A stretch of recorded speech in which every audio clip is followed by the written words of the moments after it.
Good morning, Panthers. I'm Morgan Calix, and welcome to the morning announcements. Today is Thursday, February 11th. Please stand for the Pledge of Allegiance.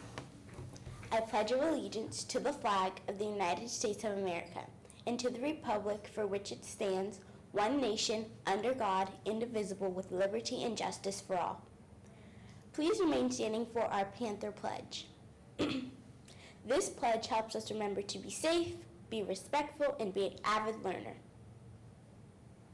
As a Seminole Trails Panther, I will conduct myself at all times and in all places with honor and respect for myself, my classmates, my teacher, my school, and my community. Today's lunch menu is corn dog soy butter sandwich with corn and bean salsa, sorted milk, and assorted fruit selections. Now here's Zoe for the weather. Thank you, Morgan. Good morning, Panthers. I'm Zoe Cummings for today's weather. It is currently 67 degrees with a high of 82 degrees, low of 69 degrees with an 18% chance of rain. Tomorrow's high will be 82 degrees with an 18% chance of rain. Now back in celebration of Black History Month, we will be highlighting amazing people who have helped pave the way for who we are today. Today, we are highlighting George Washington Carver. He was an agricultural scientist and inventor who developed hundreds of products using peanuts, though not peanut butter, as is often claimed, sweet potatoes and soybeans. Please stay tuned for a short video after the announcements. Now I'm back to Morgan. Congratulations to Miss Dale Gordon and her second grade class for guessing the mystery book for Literacy Week. The mystery book was I Am a Human, a book of empathy. Thank you all who participated. We would also like to wish Daniel Dang, one of our favorite news crew members, a happy birthday. We are a day late, but we hope you had a great day, Daniel. That's today's news. I'm Morgan Calix, signing off. And remember, Panthers, we are safe, we are respectful, and we are avid learners.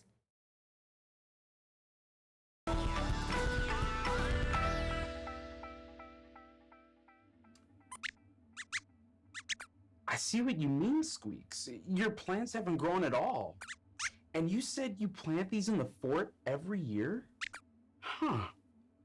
Oh, hi everyone.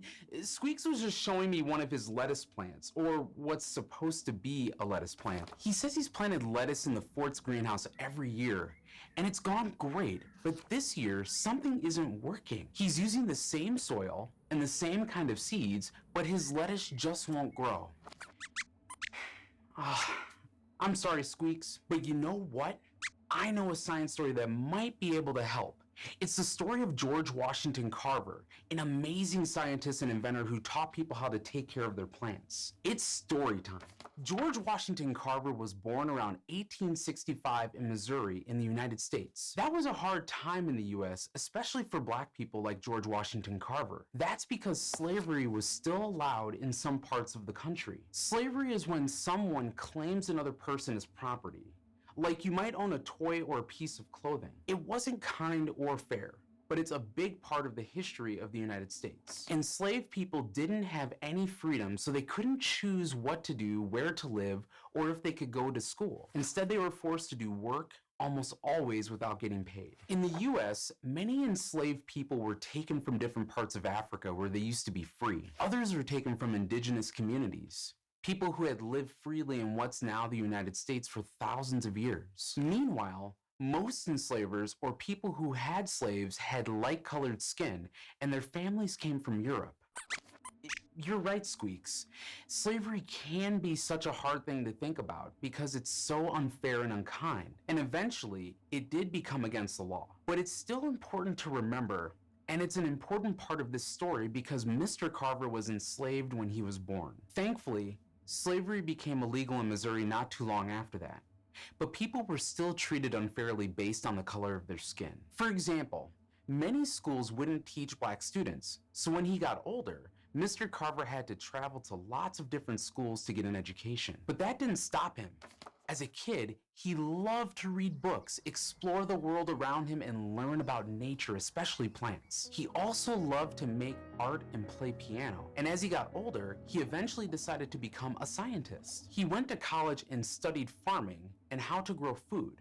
And later, he became a teacher. One of the biggest lessons he taught people was how to keep their soil, or the dirt they grow plants in, healthy. See, for years, people have been planting cotton in their fields, but that cotton was taking nutrients from the soil. Nutrients are things plants and other living things use to grow and stay healthy. You use nutrients too, and you get them from your food. Cotton, though, was using a nutrient called nitrogen. It's found in the air you breathe and in the dirt under your feet, and it helps plants grow. The problem is, since people had been growing cotton for a long time, there wasn't much nitrogen left.